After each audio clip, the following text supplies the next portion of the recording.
साल 1893 अमेरिका का शहर शिकागो। दुनिया के अलग अलग देशों से आए हजारों लोग धर्म संसद में बैठे थे। तभी एक युवा भारतीय सन्यासी मंच पर पहुंचा। कुछ पल तक उन्होंने चारों ओर देखा और फिर कहा, sisters and brothers of America. इतना सुनते ही पूरा सभागार तालियों की गड़गड़ाहट से गूंज उठा। लेकिन आखिर कौन था यह युवा सन्यासी जिसने पूरी दुनिया का ध्यान भारत की ओर खींच लिया?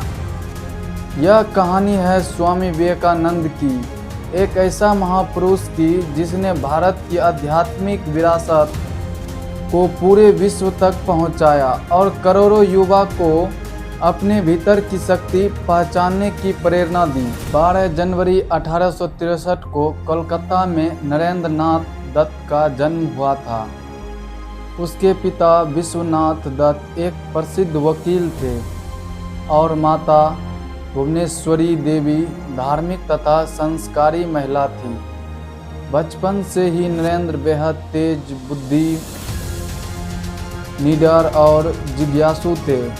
उन्होंने संगीत, व्यायाम, तैराकी और पढ़ाई में समान रुचि थी। लेकिन उनके मन में एक सवाल हमेशा रहता था, क्या किसी ने सचमुच भगवान को देखा है?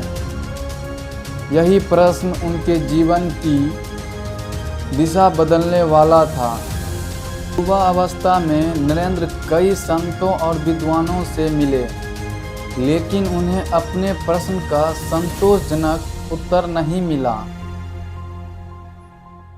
फिर एक दिन उनकी मुलाकात हुई रामकृष्ण परमहंस से।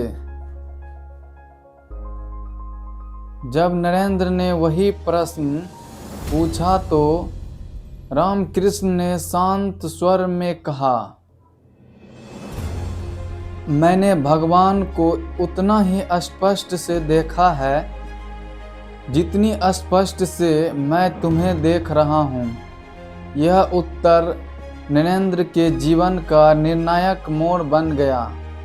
धीरे धीरे वे रामकृष्ण के प्रिय शिष्य बने। गुरु ने उन्हें सिखाया कि मानव सेवा ही ईश्वर की सच्ची पूजा है। 1886 में गुरु रामकृष्ण के देहांत के बाद नरेंद्र ने संन्यास ग्रहण किया और उनका नया नाम पड़ा स्वामी विवेकानंद। इसके बाद उन्होंने पूरे भारत की यात्रा की। उन्होंने गांवों की गरीबी, भूखमरी और लोगों का संघर्ष अपनी आँखों से देखा। उन्हें महसूस हुआ कि भारत को केवल आध्यात्मिक ज्ञान ही नहीं बल्कि शिक्षा, आत्मविश्वास और जागरूकता की भी आवश्यकता है। यहीं से उन्होंने देश के युवा को जगाने का संकल्प लिया। साल 1893 में स्वामी विवेकानंद अमेरिका के शिकागो में आयोजित विश्व धर्म संसद में पहुँचे। शुरुआत में उन्होंने कई कठिनाइयों का सामना करना पड़ा, लेकिन जब बोलने का अवसर मिला तो उन्होंने अपने भाषण की शुरुआत इन शब्दों से की, sisters and brothers of America. पूरा सभागार तालियों से गूंज उठा। अपने भाषण में उन्होंने भारत की सभी धर्मों के सम्मान और मानवता की एकता का संदेश दिया। उस एक भाषण ने उन्हें विश्व भर में प्रसिद्ध बना दिया और भारत की सांस्कृतिक पहचान को नई ऊंचाई दी।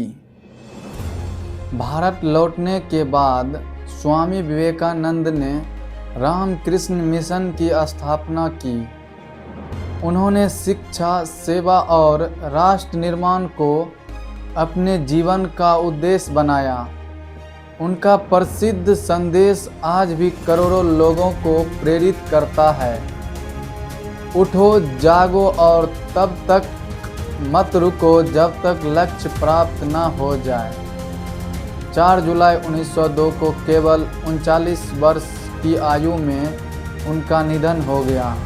लेकिन विचार कभी नहीं मरते। आज भी स्वामी विवेकानंद के शब्द हर उस व्यक्ति को प्रेरित करते हैं जो अपने जीवन में कुछ बड़ा करना चाहता है। अगर आपको यह वीडियो पसंद आया तो कमेंट में ज़रूर बताइएगा। जय हिंद।